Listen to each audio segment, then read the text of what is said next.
Hey everyone, Josh here with Fresh Start Customs, and today I'm going to be showing you how to use a file from an outside source such as Etsy or a free file that you may have gotten somewhere. Um, this is going to be going over which file you're going to use in that file that you got based on which program you have. So as you can see, we've got the 6-tray display. Just pretend like you downloaded this from your email or your Etsy account directly after you purchased it.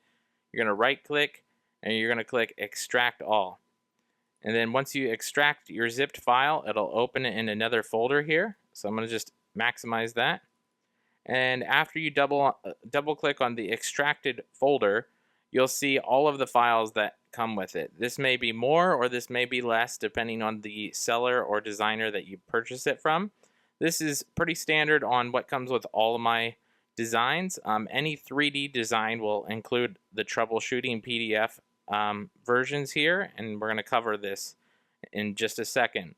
And it'll also come with the instructions, whether it is in a text document or a 3D picture document or PDF document like this.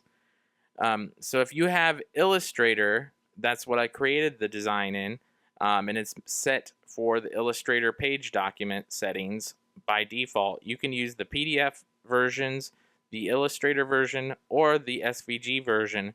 All of them will work correctly. You can upload it straight to the Glowforge UI if you don't have to edit anything, and they'll work as is as long as you have the correct material size that's labeled in the instructions. If you do have to edit it and you have Illustrator, you can edit any of those in Illustrator and it'll be perfect. Now, the issue comes is if you have a third-party program such as Inkscape, Lightburn, CorelDRAW, Affinity, any third-party program can all have potentially different document settings than what Illustrator has, or each other. So if you make an Inkscape program and then you try and open it with Illustrator, it would happen the opposite way. So if you have a third-party program, all you got to do is open up this troubleshooting-PDF versions. You'll open that up, you'll right-click, and then you'll click Open With, and you'll choose your third-party program, such as Inkscape in this example. I'm going to go ahead and open this really quick just to show you.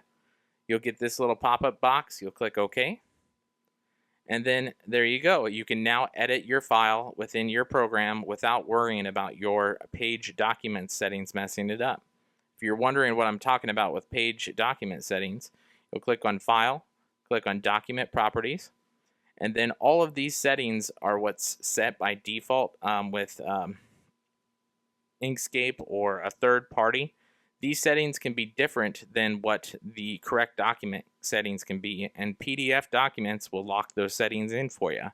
So that's all you need to do. If you have a third party, just open up the PDF files, save it as a PDF, and upload it straight to the Glowforge UI. And I'll show you how to upload to the Glowforge UI in just a second here. Now, if you go back to the instructions, we'll open up the instructions here. You can see exactly what this material size is listed as. It's sold as a 1/8 inch material, but the exact size for the proof grade material is 0.137 inches with masking tape on both sides. I always put my exact material size based on how the product is sold. So if it's sold with double masking like proof grade, I'll put that on here. If it's sold raw, I'll put that on there, and then it's all based on that exact material size. If you're using a different material size, you will have to manually edit the file, and I'll show you where you can get some troubleshooting resources for that if you need to.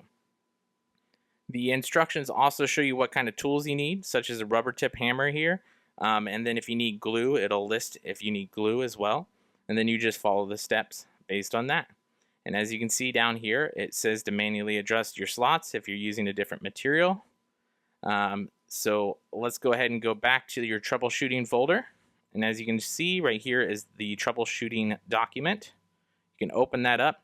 This has all of what we covered today and in detail on different troubleshooting tips. There's video links in there on how to do kerf and adjustments and how to use your digital calipers to get the correct material size of your material and how to make some edits. So that should pretty much cover everything on how to use your document here. Now, once you have all of your documents saved, so for example, if you have Illustrator, you can use any of these, edit it, save it, and you're good to go. If you're using a third party, you will use just the PDF one more time just to make sure.